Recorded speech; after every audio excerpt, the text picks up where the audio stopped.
Bismillahirrahmanirrahim. Kita lanjutkan pembahasan kitab Targhib wa Tarhib. Sekarang sudah mulai bab-bab terakhir. Sekarang kitab Shadaqat, tentang sedekah. As-shadaqah at-targhib fi ada'i zakat wa ta'kidiha wa ta'kidi wujubiha.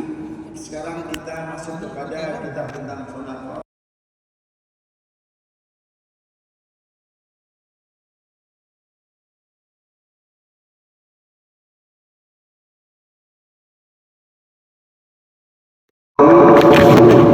Sedekah itu identik dengan pembuktian iman.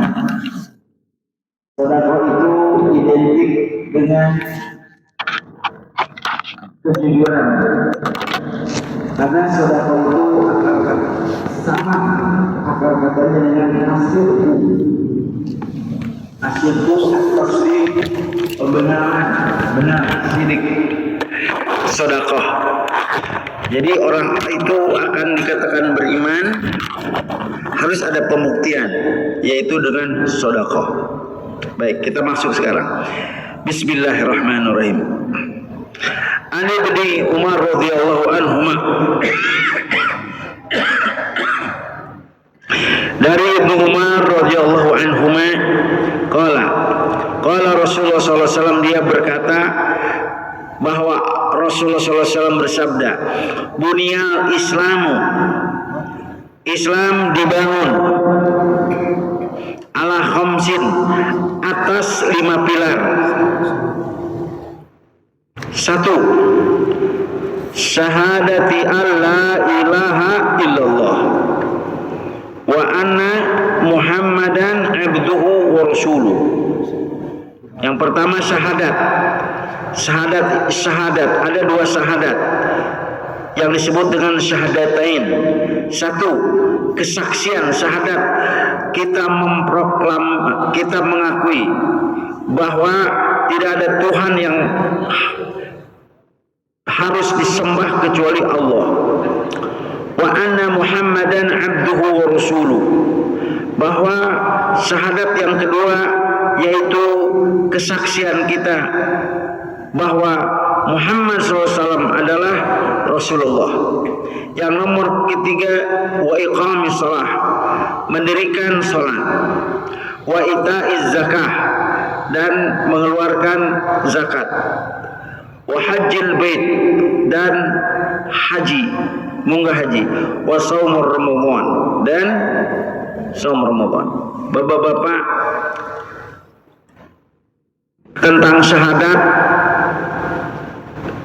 ini paling prinsip. Nabi Muhammad SAW ketika berjuang di Mekah, kalau hanya sebatas sholat, sekali lagi, kalau hanya sebatas ibadah ritual, Abu Jahal, Abu Lahab, dan abu-abu yang lain nggak masalah. Bahkan mereka datang kepada Rasulullah, "Ya Muhammad, tahun ini kami menyembah Tuhanmu. Tahun depan giliran kamu menyembah Tuhan kami." Artinya apa? Dalam hal ritual tidak jadi masalah. Dalam hal ritual mereka nggak keberatan. Tetapi ketika, sekali lagi, nah ini. Tetapi ketika syahadat itu datang, mengakui bahwa tidak ada penguasa kecuali Allah, ilah, penguasa. Tidak ada pemberi rezeki illallah kecuali Allah. Tidak ada pembuat hukum illallah. Tidak ada aturan ekonomi, politik, sosial, dan pertahanan kecuali yang ditetapkan oleh Allah. Ini yang menyebabkan Nabi Muhammad SAW diperangi, mau dibunuh.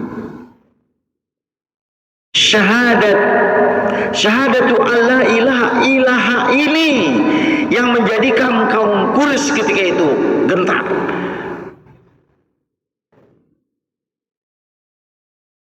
La ilaha illallah ini yang membuat para rezim, para tirani takut kepada kepada mereka yang akan menegakkan syahadatain. Ini jadi masalah.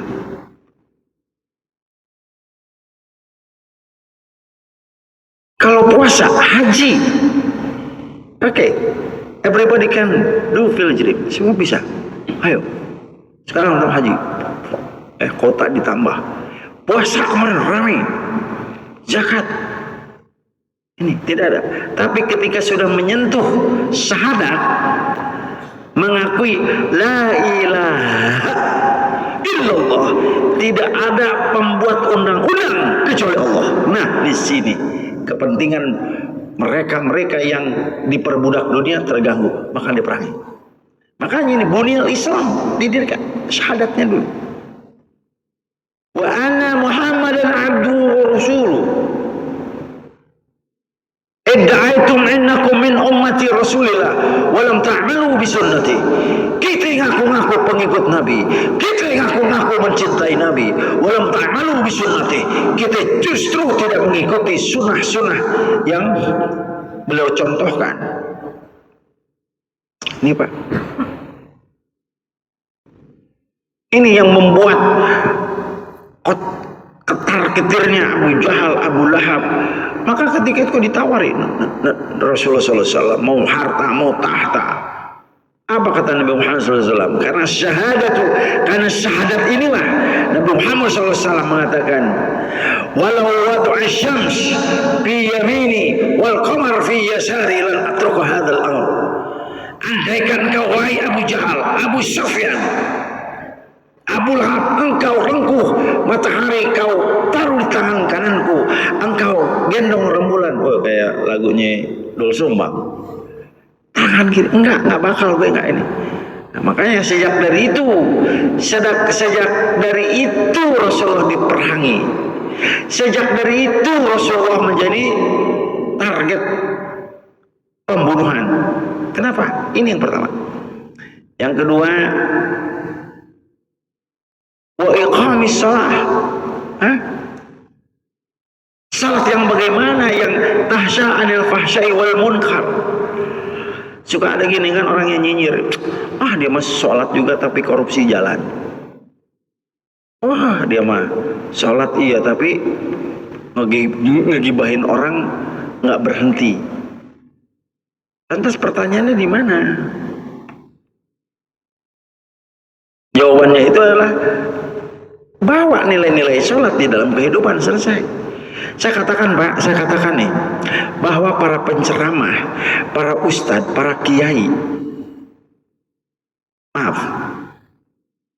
ketika berceramah itu 80% hadirin itu sudah paham. Percaya deh. 80% sudah, apalagi di sini 80% sudah paham. Hadirin sudah paham. Serius Pak. 80% sudah paham. Lantas pertanyaannya gimana? Justru yang ditunggu itu adalah bagaimana spirit Islam ini, spirit Al-Quran dan Sunnah ini tercermin di dalam perilaku kita. Itu selesai. Ini yang ditunggu oleh umat. Ini yang ditunggu oleh umat. Secara materi Pak, lihatlah ini. Apa yang kita kaji hari ini? Kelas 2 SD sudah mempelajari ini Pak. Satu madrasah udah mempelajari ini. Ya kan hadis ini? Tapi bagaimana kita menerjemahkan ke dalam bahasa operasional kehidupan kita sehari-hari? Kita lihat. La ilaha illallah. Ilah itu kesesembahan. Pertanyaannya, yang disembah oleh manusia zaman sekarang apa Pak? Yes. Terus karena la ilaha, tidak ada sesembahan, dalam hal ini duit, maka manusia sekarang menyembah duit. Akidah pun digadaikan. Ini dia. Dulu Pak, zaman dulu orang akan gergah kemana-mana, mantap langkahnya kalau bawa keris, empuk gandring, ya keris apa gitu kan. Kita katakan musyrik. Pertanyaan sekarang, Bapak keluar rumah nggak bawa ATM, nggak bawa handphone. Halo,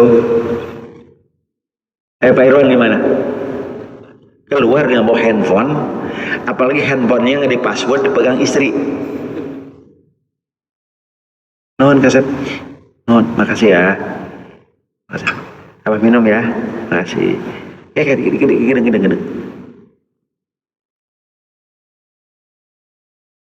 Kayak nuhanet tuh, daya atau. Nah itu. Coba kita jalan Pak. Bang Faisal. Keluar nggak bawa handphone, nggak bawa ATM, nggak bawa dompet. Hanya bapak-bapak yang bisa jawab. Ya. La ilaha illallah. Tidak ada pemberi rezeki kecuali Allah. Ilah. Sekarang lihat, banyak orang yang menyembah kepada mereka yang memberikan duit. Seakan-akan bos, seakan-akan direktur, seakan-akan pengusaha itulah yang memberikan rezeki dia. Makanya dalam pelatihan-pelatihan saya mengatakan, ya, di depan perusahaan, depan apa saya katakan, ada bosnya, ada direkturnya, saya bilang, bapak-bapak, ibu-ibu yang bekerja di perusahaan ini, jangan bekerja untuk pemilik perusahaan. Saya tunjuk Pak. Jangan bekerja untuk pemilik perusahaan, tapi bekerjalah untuk pemilik alam semesta. Bekerjalah untuk sang pemilik rezeki, bukan sang pemilik gaji. Kenapa? Mereka bisa ditipu. Dan mereka pun bisa menipu kita. Tapi Allah tidak bisa ditipu dan tidak akan menipu kita. Selesai. La ilaha illallah. Maka saya katakan, jangan sekali-kali kita menaruh rezeki kita di atas truk gaji. Bisa stop. Antara kebutuhan dengan gaji, jauh. Kalau dalam gini. Kan kita mengatakan gaji sama daging berhargaan mana? Yes. Gaji. Makan gaji. Nah itu gaji kan apa itu? Yang mau daging, jangan gaji. Gaji mah kolesterolnya tinggi. Gitu. Makanya gajinya gaji. Lu gemuk banyak gaji ini. Lu kaya banyak gaji ini. Gitu ya. Baik. Mohon maaf Pak, ini nggak sampai suruk ya Pak ya, karena nanti pagi ini ada yang mau berangkat haji gitu kan, saya mohon maaf nggak sampai suruk. Terus juga hari ini juga ada manasik haji juga, lumayan hari ini, makanya saya gembol nih. Dari kemana mau koper kemana, jadi gitu. Ayo doa kali Pak ya, Pak Bang Ferry ya, saya dikasih nama Muhajir. Bergerak terus. Ini baru datang dari Cirebon. Duduk sebentar, jam 2 jalan lagi. Ya, ke sini maksudnya. Nah, berangkat tadi udah siap-siap 2:30 gitu kan. Nggak ada yang bawa mobil, alhamdulillah. Mobil saya banyak nggak kehitung. Supir gonta-ganti Pak. Mobil merek apa? Punya insya Allah. Tinggal aplikasi turun namanya mayarnya, naik nama gratis. Tumaritis. Turun mayar naik gratis ya. Baik. Wa ita'iz zakah. Nah, ini kan keren Pak. Wa ita'iz zakah. Zakat ya. Zakat itu kan akar katanya itu membersihkan daki. Jadi kita kalau nggak berzakat tubuh kita banyak dakinya. Bang Faisal tanya deh ke istri, Mama, kalau masak nasi diisikan heula nggak? Apa diisikan tuh? Wah, diisikan, wah. Dicuci dulu nggak?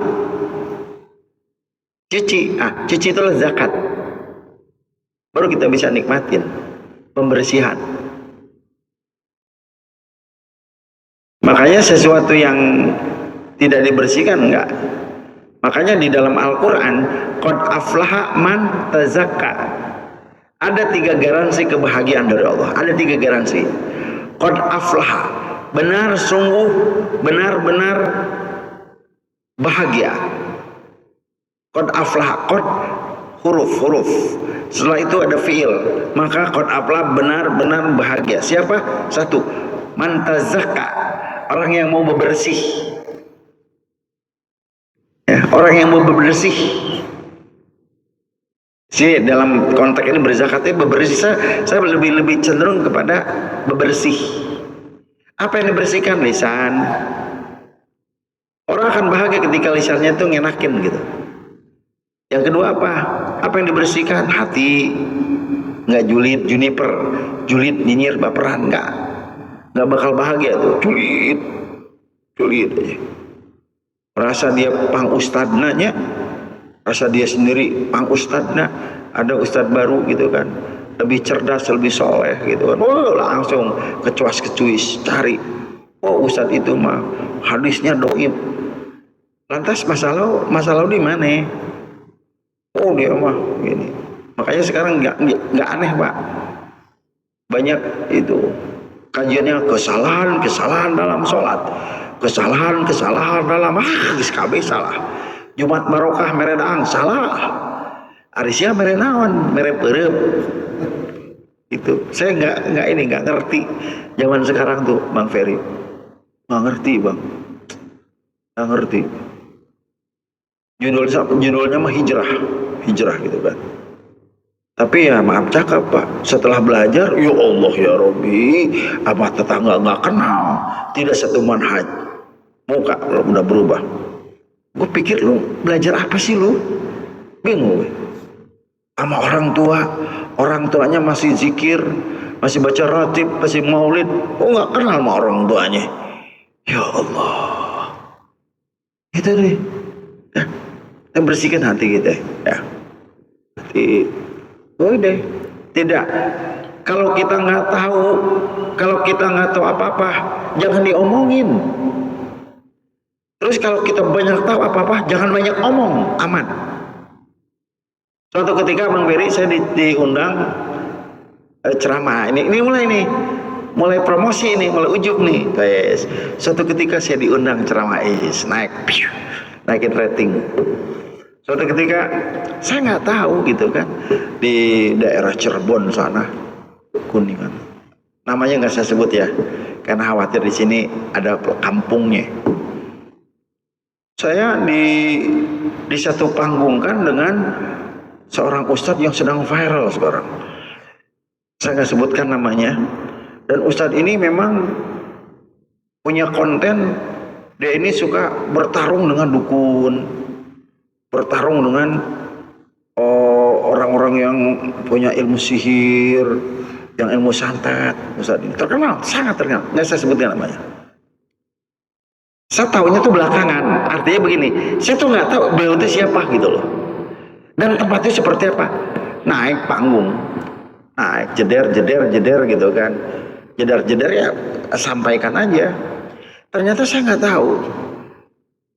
Ternyata kampung itu adalah pusat dari klinik, pusat daripada kalau orang-orang daerah situ mau kerja, mau dagang ke Jakarta, ke kampung situ dulu minta asihan apa? Penglaris. Di situ. Saya nggak sebutin namanya. Dan terkenal. Kalau di Jawa kan Gunung Kawi, di Jawa Barat ada. Nah, itu tempatnya. Saya diundang ke situ. Ya sama, diundang maulid, saya tentang Sirah Nabawiyah. Nggak tahu tentang itu. Ketika naik panggung, saya tanya, dengan Ustadz X gitu kok. Ini pasti, ini saya bilang. Setelah saya turun, terus naik, ternyata dia tuh nggak bisa datang. Entah gimana gitu kan, digantilah sama ininya. Pas setelah naik yang pengganti beliau itu, ada kesurupan Pak. Kesurupan. Saya didatangi sama nenek-nenek. Panjang, bukan nenek bener, bukan nenek kuntilanak, bukan gini. Gitu kan, bener. Dilihatin, nah ini Pak, kalau saya nggak tahu apa-apa, saya polos aja. Ini ada apa sih? Gue bilang, mau kemana kesurupan? I know it.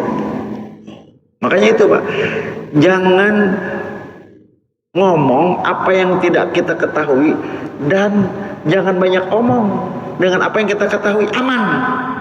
Makanya dikit saya nggak tahu apa-apa sih, diem aja. Semua pada turun. Saya nonton ya, ada apa sih ini? Pada kesurupan. Kalau saya nggak tahu. Walaupun saya tahu itu tanah orang, kampung orang. Udah selesai. Baik. Nah, itu loh Pak yang ingin saya sampaikan. Apa yang kita bersihkan lisan kita. Wa hajjil bait wa shaum Ramadan. Baik. Hadis yang terakhir hari ini 2 saja. Ya. An Abi Hurairah wa Abi Sa'id radhiyallahu anhuma qala khatabana Rasulullah SAW faqal Rasulullah SAW berkhutbah di depan kami. Maka Rasulullah berkata 3 kali, walladzi nafsi biyadihi, walladzi nafsi biyadihi, walladzi nafsi biyadihi, dengan walladzi nafsi, demi jiwaku di tangannya, di tangan Allah, 3 kali. Thumma akaba, fa akaba, langsung Rasulullah itu walladzi, gini Pak, gini Pak, mohon izin Pak, mohon izin gini. Walladzi nafsi biyadihi, walladzi nafsi biyadihi, tapi enggak gini, ini saya walladzi nafsi biyadihi, walladzi nafsi biyadihi, merunduk, semuanya merunduk. Akhirnya apa? Fa'akaba kullu rajulin, dan bapak-bapak semua pun hadirin menunduk semua. Gitu ya. Walladzi nafsi biyadihi, tunduk semua, tak semuanya. Kullu rajulin minna yabki, dan Rasulullah nangis, semuanya nangis. La yadri ala madza halaf, kita nggak tahu kenapa Nabi nunduk langsung nangis gitu. Tsumma rafa'a ra'sahu, kita walladzi nafsi biyadihi, walladzi nafsi biyadihi, walladzi nafsi biyadihi. Lihat Bapak-bapak, wa rafa'a ra'suhu. Nah, wa rafa'a ra'suhu, diangkat kepalanya, fi wajhil busra, dan tersenyum, ada kabar gembira. Nangis gini. Nah,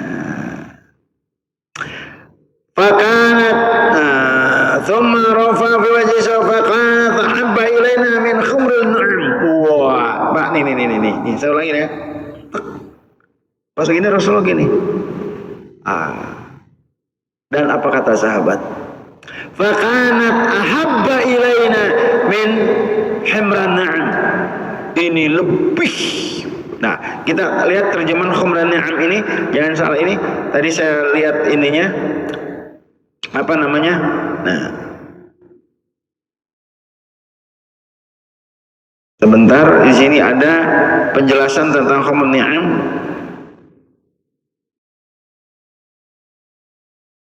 Unta merah. Jadi ini khumran ni'am itu adalah khumran na'am. Maaf. Jadi gini, ketika Rasulullah begini, setelah menangis, Rasulullah tersenyum, para sahabat, wajah Rasulullah yang penuh dengan kebahagiaan ini lebih berharga daripada unta merah yang mahal harganya. Lantas Rasulullah bersabda, ma min abdin yusolli shalawatul khams, tidaklah seseorang hamba sholat 5 waktu, berpuasa di bulan Ramadan 2, wa yukhrijuz zakah, mengeluarkan zakat, wa yajtanibul kabair, dan menghindari dari 7 perbuatan dosa besar, illa futihat lahu abwabul jannah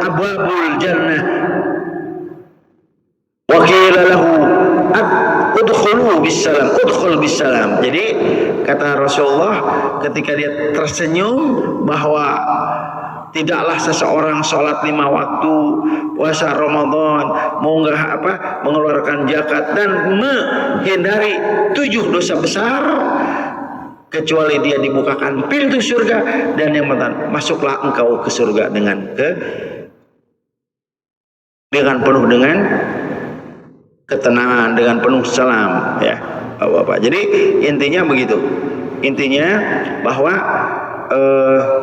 orang yang mengerjakan sholat, mengerjakan dan dibuktikan dengan zakat dan sedekah, sekali lagi, maka dia akan mendapatkan surga Allah Subhanahu wa taala. Ini yang membuat para sahabat itu adalah berbahagia. Lantas terakhir, al-kabair as-sabr. Apa itu dosa besar? Ya Rasulullah, wa ma hunna?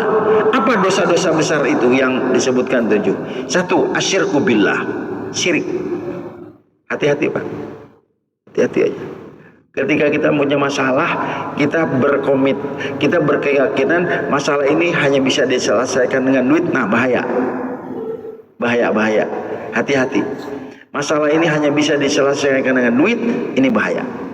Oke, nomor kedua. Sihir. Ya, sihir. Ini adalah sabul mubiqat. Wa qatlun nafs allati haramallahu illa bil haqq, yaitu membunuh. Ya, kecuali yang dibenarkan oleh Allah itu dalam peperangan gitu kan. Wa akla malal yatim. Nah, ini hati-hati Pak, hati-hati Pak. Makan harta anak yatim. Ngeri Pak. Saya sering Pak, nggak tahu nih Bang Ferry ini. Saya nggak tahu ya. Mudah-mudahan saya salah Pak. Mudah-mudahan ya Allah, mudah-mudahan saya salah.